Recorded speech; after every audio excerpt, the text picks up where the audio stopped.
Hey guys, good morning. My name is Sandeep Kesharwani, faculty of English, और आप देख रहे हैं मेरे साथ the Hindu editorial vocabulary show. ये पर्टिकुलर शो आप SSC, banking, UPSC, state PSC and other competitive examinations के लिए फ्रूटफुल है। इस सेशन को हर रोज सुबह 8:15 आप देखिए। आपकी वोकैबुलरी की पूरी प्रॉब्लम एंड साथ ही साथ अगर इडियम्स एंड फ्रेजेस की भी प्रॉब्लम है तो वो भी पूरी रिजॉल्व हो जानी है।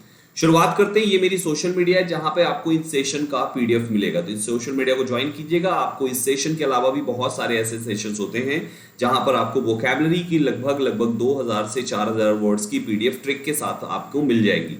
तो इन डिफरेंट प्लेटफॉर्म्स को जरूर से जरूर ज्वाइन कर लीजिएगा, Facebook, Twitter, Instagram and Telegram. मेरे प्यारे साथियों, चलिए शुरुआत करते हैं फटाफट आज के सेशन को। तो सबसे पहला वर्ड है this is redact, which is a verb, जिसका मतलब एडिट करना होता है। रिडैक्ट का मतलब हो गया एडिट करना, यानी संपादन करना। जैसे एडिटर आप देखते हैं ना, जो एडिटर होते हैं यानी वो एडिट करते हैं, तो अब संपादन करना किसी चीज को, उसको रिडैक्ट कहते हैं। जैसे एग्जांपल में आपने कहा confidential memo which has been redacted from 25 pages to just one paragraph, यानी कि जो रिडैक्ट किया गया 25 पेजेस से केवल एक पैराग्राफ में। सो इस टाइप से हमने रिडैक्ट वर्ड को याद रखा। Second we have this is lure. इसका मतलब होता है टेम्प्ट, लुभाना, किसी को लुभाना, फुसलाना। जैसे आप घर पे देखते हैं कि या आप किसी पर्सन को देखते हैं कि वो दूसरे को कुछ खिला पिला के उसको लुभाता है, फुसलाता है, उसको हम टेम्प्ट करना या ल्योर करना कहते हैं। जैसे एग्जांपल आपने कहा, the child was lured into a car but managed to escape. Child को ल्योर करके कार में रखा गया किंतु वो बच के निकल गया। आप देखते होंगे बहुत जगहों पे ऐसे केसेस आते हैं जहां पे बच्चे को बहला फुसला के कुछ खिला पिला के किडनैप कर लेते हैं। वो तभी होता है जब बच्चे को आप ल्योर कर जाता है वो इंसान। तीसरा है दिस इज कैडेवर। इसका मतलब कॉप्स होता है। शव को हम कैडेवर कहते हैं। शव मतलब डेड बॉडी आप जिसको कहते हैं। She had caught a rat, killed it, उसको मार दिया, and laid the cadaver in the door, और उसकी जो बॉडी थी उसके कॉप्स को क्या कर दिया उसने, कैडेवर में डाल दिया। तो इन दिस वे आपको ये पर्टिकुलर वर्ड आसानी से याद हो गया, right. So what does it mean cadaver? Cadaver का मतलब होता है गाइस कॉप्स। ठीक है, क्लियर है, याद रहेगा, भूलेंगे तो नहीं आप लोग। सो कैडेवर का मतलब हो गया कॉप्स, कॉप्स का मतलब शव या डेड बॉडी कह लीजिए। Next word we have this is pitiable. एक एडजेक्टिव है, इसका मतलब पिटीफुल होता है, दयनीय। अगर कोई भी चीज है तो उसको हम पिटिएबल कहते हैं, दयनीय अगर होता है तो। जैसे the main were in a pitiable condition, जो आदमी थे वो एक बहुत ही पिटिएबल दयनीय स्थिति में थे। इसका मतलब बड़ी ही स्थिति उनकी खराब थी। Next pittance, this is a noun, this means allowance होता है, अल्प पारिश्रमिक, उसको हम कहते हैं पिटेंस, या अलाउंस जो किसी को दिया जाता है ना। जैसे एग्जांपल के तौर पे आपने यहाँ पर कहा कि ही पेड हिज वर्कर्स अ पिटेंस, उसने अपने वर्कर्स को एक पिटेंस पे किया, यानी कि अलाउंस पे किया। तो in this way allowance word आपने आसानी से पिटेंस वर्ड से याद रख लिया। काफी अच्छा वर्ड है, आपके एग्जाम में पूछे जा चुके हैं, इसलिए इसको भी अच्छे से याद रखिए। दिस इज स्पीडी, एक एडजेक्टिव है। टियर्स इसका मतलब होता है अर्थपूर्ण, हिंदी में कहते हैं दैट इज स्पीडी गाइस। जैसे हिज करेक्टरिस्टिकली पिदी कमेंट्स, उसका जो कमेंट था दैट वाज करेक्टरिस्टिकली पिदी था वो। तो इस टाइप से हमने पिदी वर्ड को भी आसानी से याद रखा। नेक्स्ट है दिस इज परनीशियस, एडजेक्टिव है। हार्मफुल इसका मतलब होता है हानिकारक कहते हैं इसको, यानी परनीशियस का मतलब हानिकारक। जैसे एग्जांपल में the pernicious influences of the mass media, mass media का बहुत ही परनीशियस इन्फ्लुएंस, बहुत ही हानिकारक इन्फ्लुएंस। ठीक है, जैसे कोरोना वायरस के लिए कह सकते हैं कि this corona virus is pernicious to all, हर किसी के लिए बहुत ही हानिकारक है। अगला वर्ड लीजिएगा, दिस इज पर्टिनेशियस, एडजेक्टिव है। डिटरमाइंड इसका मतलब होता है बहुत ही दृढ़, बहुत ही एकदम पक्का होना किसी चीज में, उसको हम कहते हैं पर्टिनेशियस। जैसे he worked with a pertinacious resistance to interruptions, so वो pertinacious resistance के साथ एक दृढ़ इच्छा शक्ति के साथ उसने काम किया और फाइनली वो आगे बढ़ा। So इस टाइप से हमने pertinacious को याद रखा। नेक्स्ट पेंसिव मीन्स होता है थॉटफुल, ध्यान परायण, बहुत ही मतलब मेडिटेटिव होना, थॉटफुल होना, उसको पेंसिव कहते हैं। So he was in a pensive mood, बहुत ही पेंसिव और थॉटफुल मूड में था, मतलब बिल्कुल से भी उसका ध्यान भंग नहीं था। नेक्स्ट है दिस इज पर्सिफ्लेज, एक वर्ब है। बैंटर इसका मतलब होता है किसी का ताना देना, किसी को चिढ़ाना, उसको बैंटर कहते हैं। So example an air of persiflage, एक किस प्रकार के ताना भरे जो बातें उसकी रही है, ठीक है, उसके हाव भाव बड़े ताना भरे रहे, तो इस टाइप से पर्सिफ्लेज याद रखिए। नेक्स्ट वर्ड लीजिए गाइस, दिस इज फ्लेगमेटिक, एक एडजेक्टिव है। काम इसका मतलब है आवेगहीन, मतलब बिल्कुल भी आवेग न होना, शांत होना, उसको फ्लेगमेटिक कहते हैं। The phlegmatic British character, phlegmatic British का करेक्टर रहा, यानी आवेगहीन करेक्टर रहा जब उनको देश से निकाल के बाहर फेंका जा रहा था। नेक्स्ट है दिस इज ओवर, ओवर का मतलब होता है ओपस, यानी कृति किसी चीज की। जैसे the complete over of Mozart, तो मोजार्ट का कंप्लीट ओवर, यानी कि इस टाइप से हमने इस वर्ड को भी याद रखा। This is operose. Operose means होता है टीडियस, कष्टपूर्ण कोई भी चीज का होना, उसको हम ओप्रोज कहते हैं। जैसे everything connected with the processes of husbandry is slow and operose. So this is one example जो कि कष्टपूर्ण से रिलेटेड, यहाँ पे कष्टपूर्ण की मीनिंग है। नेक्स्ट, ओरिसन एक नाउन है, प्रेयर इसका मतलब है दुआ, हिंदी में कहते हैं ओरिसन मींस दुआ होता है। जैसे Neha thought that it was an orison which she was finishing, ये एक दुआ थी जो वो कर रही थी किसी के लिए और उसको कंप्लीट करने वाली थी। पैरोल मींस होता है डिस्चार्ज करना, कारावकाश। जैसे आप देखते हैं कभी कभी कुछ ऐसे लोग होते हैं, कैदी होते हैं जिनको पैरोल पे छोड़ा जाता है, उनकी अच्छी गुड बिहेवियर को देख के उनको कुछ टाइम के लिए पैरोल पे बाहर किया जाता है, तो उसी को पैरोल पैरोल कहते हैं। डिस्चार्ज करना, कारावकाश करना, यानी कारावकाश का मतलब कारावास में उसको अवकाश मिल गया, छुट्टी मिल गई, यानी कि अब जेल से बाहर। He committed burglary while on parole, उसने बर्गलरी कमिट किया जब वो पैरोल में था, मतलब भाई साहब बाहर आके, बर्गलरी का मतलब हो गया लूटपाट किया, तो पैरोल में बाहर आया फिर जाके कांड कर दिया उसने। पेशियो मीन्स होता है guys, this is court yard, यानी आंगन को हम पेशियो कहते हैं। The dining room looks out a small patio, जो डाइनिंग रूम है वो एक छोटा सा स्मॉल पेशियो लग रहा है। काफी अच्छा वर्ड है, नया है, पहली बार सुना होगा आप लोगों ने। नेक्स्ट वर्ड है this is ऑडियस guys, this means repulsive, that is hateful, घृणित जिसको कहते हैं हिंदी में। ऑडियस का मतलब घृणित होता है। अ प्रिटी ऑडियस करेक्टर, एक ऐसा करेक्टर जो कि बहुत ही प्रिटी लेकिन है बहुत ही, मतलब एक प्रिटी ऑडियस है, बहुत ही घृणित है पूरी तरीके से। ऑब्सोलीट मींस होता है आउटडेटेड, जो बिल्कुल गत प्रयोग, बहुत ही पुराना, ऑब्सोलीट है ना, उसको कहते हैं। जैसे the disposal of old and obsolete machinery, disposal हुआ है ओल्ड और ऑब्सोलीट मशीनरी का, तो this is one example of obsolete. Next है ऑब्सोलेंस, ऑब्सोलेसेंट, ऑब्सोलेसेंट मींस होता है डिक्लाइनिंग, दिस इज कॉल्ड वृद्धि, ठीक है। जैसे example obsolescent equipment, this is one example of obsolescent, ठीक है। नेक्स्ट है दिस इज ओडोरिफेरस मींस होता है एरोमेटिक, सुगंधित को हम ओडोरिफेरस कहते हैं, कोई भी चीज बहुत सुगंधित होती है उसको ओडोरिफेरस कहेंगे। Every evening a slave carefully filled this lamp with odoriferous oil, एक स्लेव ने, एक दास ने इस लैंप को हमेशा ओडोरिफेरस ऑयल से फिल किया और इससे ये पूरा लैंप हर तरफ सुगंधित रहा सबके लिए।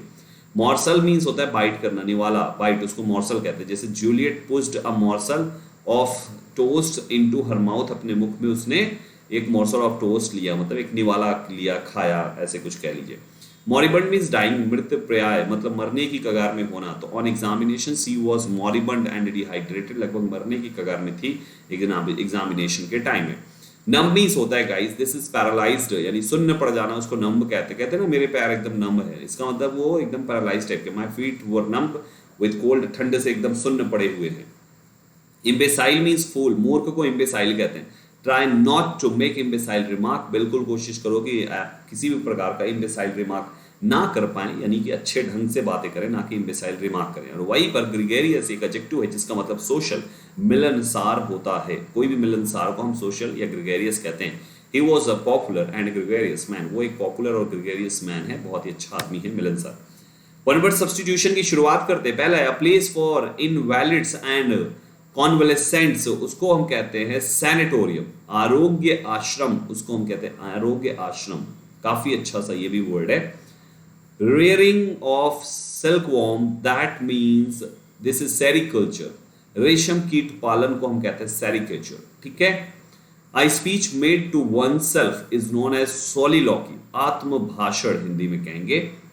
अ 14 लाइन पोएम, 14 लाइन की जो कविता होती है उसको हम कहते हैं सोनेट, यानी 14 पंक्तियों के छंदों में बटी हुई गाथा। The art of clearing and presenting animals skins, उसको हम कहते हैं टैक्सिडोमी, यानी चर्म प्रसाधन। तो ये हुए top 5 one word substitutions, important हैं, याद करिए, सभी सेलेक्टेड हैं आपके लिए। सेलेक्टिव सब्स्टिट्यूशंस आपके एग्जामिनेशन के लिए कहीं भी पूछे जा सकते हैं, इसलिए याद रखिएगा।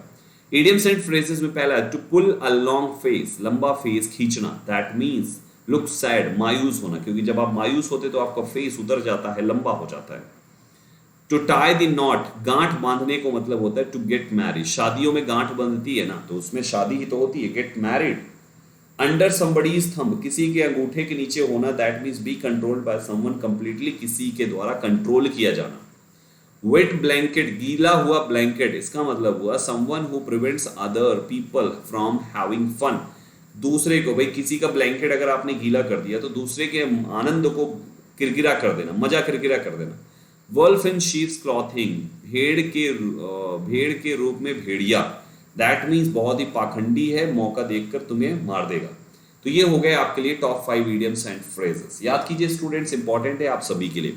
इसी प्रकार अगर कंप्लीट इंग्लिश आपको मुझसे सीखनी है, जिसमें ग्रामर है, वोकैबुलरी है, एवरीथिंग, रीडिंग पार्ट है, स्पोकन है, एवरीथिंग, तो आप ज्वाइन कर सकते हैं फाउंडेशन कोर्स मेरा, जहां पे मैं कंप्लीट इंग्लिश पढ़ा रहा हूं, वोकैबुलरी, रीडिंग पार्ट। 2020 में सिलेक्शन लेने का आखिरी मौका है, अपनी इंग्लिश को अच्छा करने का आखिरी मौका है। अनअकैडमी पे सब्सक्रिप्शन संदीप 12 को रेफरल कोड लगा के लीजिए, जिसमें मैं आपको डाउट सेशन दूंगा। जो भी आप पढ़ेंगे और आपको डाउट हुआ तो डाउट सेशन की क्लासेस पीडीएफ मिलेगी हर क्लास की, और साथ ही साथ आप एक्सक्लूसिव स्टडी ग्रुप का पार्ट होंगे, जहां पे सारे ब्रिलियंट स्टूडेंट्स के बीच में आप रहेंगे। बेस्ट अप्रोच क्वेश्चंस को अटेम्प्ट करने की, वहीं पर प्रैक्टिस सेशन और वर्कशीट भी मिलेगा सोल्यूशन के साथ। आपका अगर एग्जाम प्री और मेंस दोनों है तो दोनों की क्लासेस इकट्ठा मिलेगी, स्पीड टेस्ट भी है, प्रीवियस ईयर के सेट का भी डिस्कशन, और साथ ही साथ आप मेरे पर्सनल गाइडेंस में रहेंगे अपनी कामयाबी तक, अपने सिलेक्शन तक। मेरी क्लास की टाइमिंग दोपहर को 12 बजे हर रोज होती है, सो आज ही सब्सक्रिप्शन लेके क्लास शुरू कीजिए, आज से ही दोपहर को 12 बजे। बाकी सब्जेक्ट्स की क्लास की टाइमिंग भी यहां पर दी हुई है। ये चार के चारों सब्जेक्ट्स केवल एक रेफरल कोड से, केवल एक सब्सक्रिप्शन लेके पूरा किया जा सकता है। इसमें इंग्लिश में पढ़ाऊंगा, बाकी सब्जेक्ट्स के लिए आप यूट्यूब की कोई भी फैकल्टी जिससे भी आप पढ़ना चाहे, वाईफाई स्टडी एंड अनअकैडमी के, आप उस फैकल्टी से पढ़ सकते हैं। चॉइस आपकी होगी गाइस, ये सबसे बेस्ट पार्ट है कि आप अपनी मनपसंद फैकल्टी से पढ़िए। जब आप संदीप 12 रेफरल कोड से सब्सक्रिप्शन लेते हैं तो कुछ और फायदे आपको होते हैं, जैसे 2000 वन वर्ड सब्सटीट्यूशंस पूरे 50,000 से ज्यादा हैं, उसमें से छांट के 2000 सब्सटीट्यूशंस जिनसे एग्जाम में पूछे जाएंगे वो आपको यहाँ पर पीडीएफ मिलेगी। ठीक ऐसे ही idioms and phrases, error, phrasal verb, synonym, miscellaneous and doubt session, ये सारी चीजें आपको मिलती है। टोटल 8000 क्वेश्चंस हैं उन बच्चों को जो रेफरल कोड संदीप 12 लगा के सब्सक्रिप्शन ले रहे हैं। ये मैं एडिशनल प्रोवाइड कर रहा हूं अपने साइड से, क्लास और क्लास की पीडीएफ के अलावा एडिशनल बेनिफिट ये आपको हमारे साइड से मिलेगा। ठीक है, इसके आगे चलते प्रोसेस। इन सब चीजों को पाने के लिए अपने मोबाइल का प्ले स्टोर खोल के अनअकैडमी लर्निंग ऐप सर्च कीजिए और उसको इंस्टॉल कीजिए। लॉगिन कीजिए अपने मोबाइल नंबर को डाल के, और फिर यहाँ पे क्लिक करके गेट अपना एसएससी एग्जाम्स बोल के अंदर गेट सब्सक्रिप्शन कीजिए। कम से कम 12 महीने का लीजिएगा, 24 महीने अगर आप स्कूल कॉलेज में हैं तो लीजिए, क्योंकि ये बेस्ट है। फीस भी कोई ज्यादा नहीं है, 1080 रुपया एक्स्ट्रा लगेगा 12 महीने में, 12 और जुड़ के 24 महीने हो जाएगा। अगर आपको 12 महीने बाद एक्सटेंड कराना पड़ा तो फिर आपको उतना ही फीस देनी पड़ेगी जितना आप अभी दे रहे हैं। तो बढ़िया है, मात्र 1080 रुपए लगाइए और 24 महीने का भी कर लीजिए। रेफरल कोड संदीप 12 डालिए रेफरल कोड की जगह पे और अप्लाई के बटन दबाइए, 10% डिस्काउंट। मेरे प्यारे साथियों, संदीप 12 रेफरल कोड अप्लाइड हो गया। अब फीस आप खुद देख लीजिए, 12 महीने की 5400, ये 6400, तो केवल 1080 रुपये एक्स्ट्रा लग रहा है अभी लेने से। बाद में 12 महीने में बढ़वाएंगे तो भाई साहब फिर इतना ही लगेगा। तो बढ़िया है कि अभी कर लो, क्यों 4500 का नुकसान करना। Proceed to payment, credit debit किसी भी कार्ड से कर सकते हैं, और ईएमआई यहां से करिए क्रेडिट कार्ड से। नेट बैंकिंग भी है पेटीएम पे। ठीक है, ये सारे ऑप्शन है जिससे भी चाहे आप पेमेंट कर लीजिए। ये एक बार स्क्रीनशॉट ले लीजिए, कंप्लीट प्रोसेस एक पेज में लिखा हुआ है, जहां पे भी फंसी है इसको देख लीजिएगा। और अगर कोई भी सवाल होता है आपको तो ये सारी की सारी सोशल मीडिया या 6394140481 इस नंबर पे फोन कीजिए और फिर वहां पे पता कर लीजिए। तो ये सारी इंफॉर्मेशन आपको बैच ज्वाइन करने संबंधित इस नंबर पे भी दे दी जाएगी। तो चलिए आज के सेशन में केवल इतना ही। सेशन को शेयर कीजिएगा, 2 चैनल है सब्सक्राइब कीजिए और जितना ज्यादा हो सके शेयर कीजिए। सब्सक्रिप्शन आप लीजिए और आप अपने किसी अपने को भी अगर चाहते हैं सरकारी नौकरी पे देखना तो उसकी भी तैयारी को मजबूती देने के लिए उनको भी सब्सक्रिप्शन दिलाइए। तो चलिए डायरेक्ट फिर क्लास में मिलते हैं और वहां पे करते हैं सारे के सारे सिलेबस का complete solution. Thank you so much.